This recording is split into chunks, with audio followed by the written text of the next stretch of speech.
Mandagasi kalami agila patai khubor bakaseng National People's Party kala therting yakaseng Voice of the People Party. Baka parti kam shimale halo gajing syak no bam sap jong ba adan mila basai mai president jong kaseng.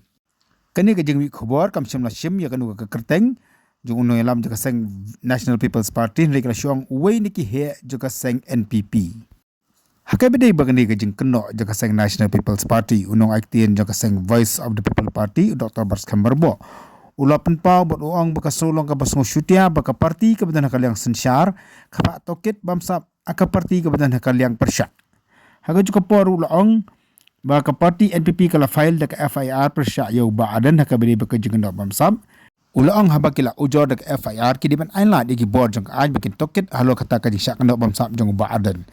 Mana kata ka jengket kalap sisya baadan uba bamsap nakalian juga VP kan mi ada ni yasya yu uru.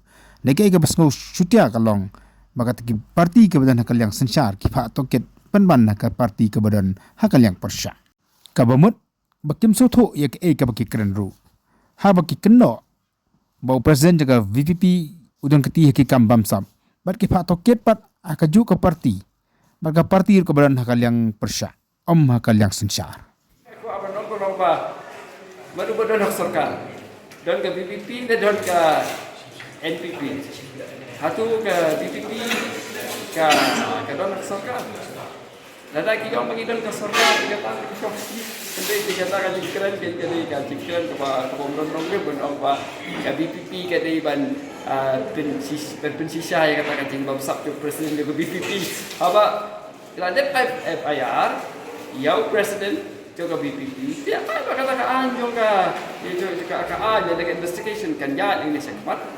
Bat ngakirpat ya gitu ibadah nak buat bikin lagi kebadan kam. Tahu ba ada bab sapi yang tadi ubar siapa di situ ubar di baca. Itu kami mungkin dia dah. Di tambah tinggi kalau ba rasul tamula. Baya gitu ibadah nak buat.